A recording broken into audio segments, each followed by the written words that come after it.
Every JDM car weeb loved the 90s. The Supra,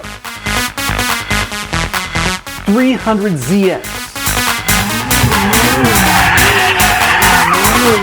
3000 GT VR4, Evolution, STI, RX-7, Type R, NSX. It was the golden age of Japanese sports cars. But that was 30 years ago. Some of those cars are older than I am, and I'm f***ing old. Wouldn't it be awesome if the Japanese horsepower wars were back on? Honda did make a new NSX. Do you remember that? Sure, the Toyota Supra came back and it was a rocky return, but I think we're starting to warm up to it. Gazoo Racing has its hands on the Toyota 86, and it's looking pretty great. The modern Civic Type R is legitimately killer. Lexus is out there making Japanese muscle cars, and a 300 horsepower WRX is coming like next week. And of course, my favorite brand, Nissan, GTR, and 370Z. Both are fantastic, and both are super frickin' old. So wait a minute.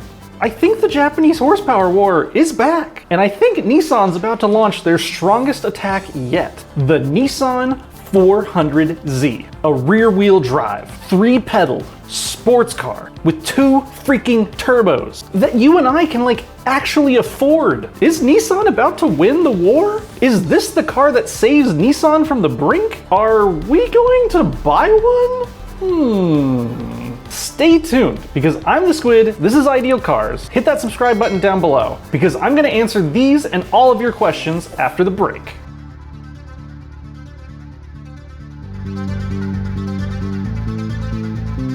Now, in order to understand the hype, and yes, the hype is very real, we have to go back and look at a little bit of history. Way back in the before times of the mid-80s, the Japanese automakers were competing to be the very best, like no one else at the time. This is when practically all of your favorite cars were made. From the RX-7 to the Supra, turbos were everywhere.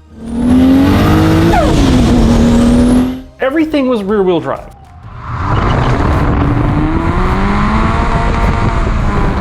And people in Japan were racing on the freeways late at night, and it was all getting a little bit too crazy. And it got so bad that all the Japanese companies had to sit down together and say to themselves, hey, you know what? People are buying these cars and going really freaking fast with them. And they're dying. Maybe we shouldn't make cars so powerful, so fast. Because, you know, people are dumb and they'll die. I think that's how that conversation went. And this is how the notorious Gentleman's Agreement got etched into Japanese history. It wasn't official or anything, but the association looked at the newest, fastest Japanese car and said, that's it. That's as fast and as powerful as we're gonna make a car. And what was the car at the time that set that high point? Well, it was the Nissan Z. And look, there's a lot more to the Japanese horsepower agreement, and I would love to make a video about it. Comment below if you would like to see that. But all you really need to know is that back then, the Nissan Z was essentially the yardstick of Japanese sports cars. Back in the 80s, the 90s, and it still is today. If you want to know how we evolved to the 370Z from the Z's humble roots, you should check out this video up here. Now, sadly, today, 30 years later, most of those JDM legends have died off or been resurrected into a hybrid, or they're sort of German cars now. But there is one car that has remained true to its roots ever since day one, and that is the Nissan FAIRLADY.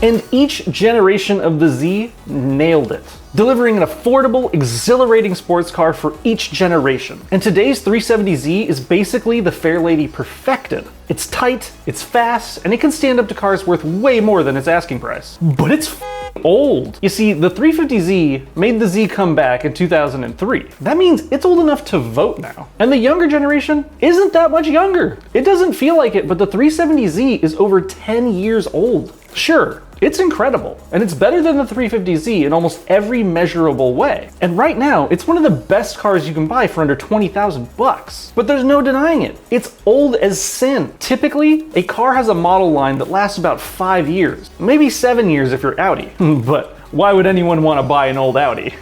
Sorry, Brad. 12 years is unheard of. Unless you're Nissan, of course. Anyone remember the Nissan GT-R? How old is that? And here's the thing, we enthusiasts like to buy old cars, but the average person likes a shiny new car. And we need those average people to buy shiny new cars so that we can buy them when they're old. It's the circle of life. But after this long on the market, the Nissan 370Z's sales numbers have plummeted. So it's pretty obvious that Nissan needs a shot in the arm. And thankfully, that shot is here. And it is exactly what we want.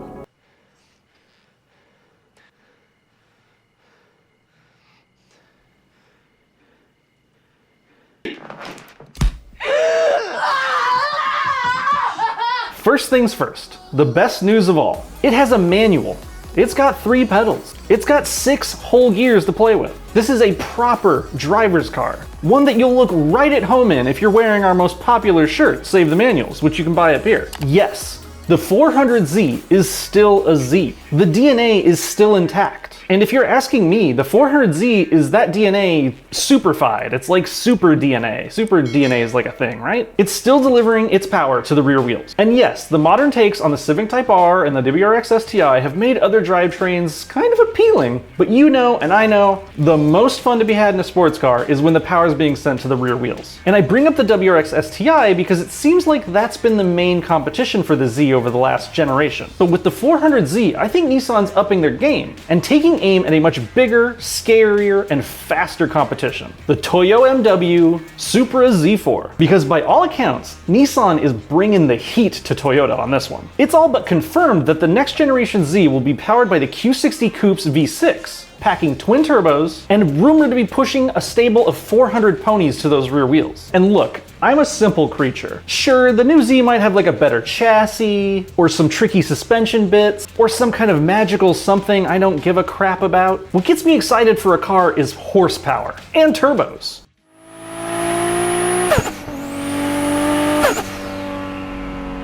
And the Nissan is bringing both. And yeah, I know what you're gonna say, you could get twin turbos and a whole bunch of horsepower out of an M3 or an M4, but those are gonna run you $70,000. The 400Z, if rumors are right, is going to come in at around 40 grand. It's not a total bargain, but when you line it up against its competition at that price range, with the likes of the Civic Type R, the Camaro LT1, and the EcoBoost Mustang with the performance package, the Z is bringing a whole lot more power and a whole lot more soul. Now on the outside, the new Z is an homage to all things Z and FAIRLADY over the last 50 years. Teardrop headlights, 300ZX inspired taillights, a classic FAIRLADY profile. It's controversial, it's unique, and it's beautiful, at least to me. And let's not forget, it's packing turbos under the hood.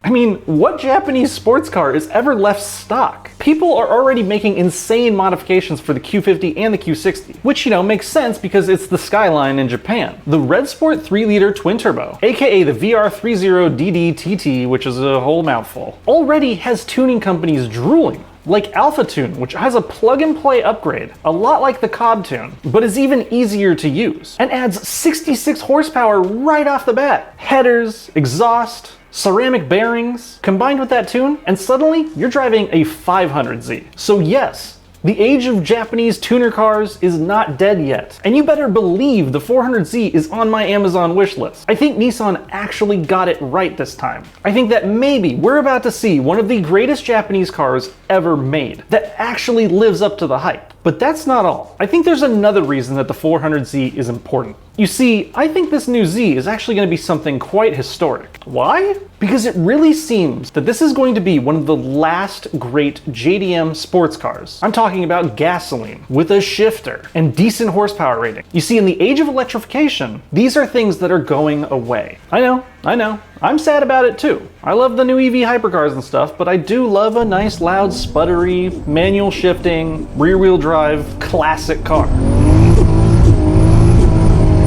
But even Nissan themselves are rumored to be bringing a hybrid drivetrain to the next generation of GTR, distancing themselves from dead dinosaurs and heading towards that inevitable electric future. So the fact that they're still willing to put out a gasoline-powered classic sports car in today's day and age, and it's not an SUV or a crossover, it hasn't been bastardized, is really, really special. And it might be one of the last ones. And so I think it's only logical that we consider buying one for the channel. I mean, why should Brad get to have all the fun in his Audi R8? If you want to see us buy the ideal 400Z later this year, I think you need to comment down below and let Brad know that you want one and what color he should pick. They just started accepting deposits on them, and as of the time of recording this video, it hasn't officially been shown yet. That happens in a couple of days. So we can't exactly compare it to the R8 just yet. Although, believe me, that will happen if we get one. And honestly, you know, my hype is up, but there's a lot of unknowns at this point. But a lot of those questions are going to be answered on the 17th when the car is officially shown. And you can be sure once that happens, we're going to make some content that tells you why you should or shouldn't consider buying one of the fairest ladies of them all. So, stay tuned and let us know in the comments. 400Z, GR Supra, new WRX, or the Civic Type R. Just still a fantastic car in my opinion. Which one would you put in your garage? Also, let us know if you think the new 400Z might be faster than Brad's new supercar. Or maybe don't, we don't want to crush his feelings just yet. I mean, he just frickin' bought the thing. As always, this has been Ideal Cars. I'm the Squid, I've been your host. Check out our other content, subscribe to Ideal Cars, subscribe to Ideal Money, and as always, keep living the ideal lifestyle. I'm out of here.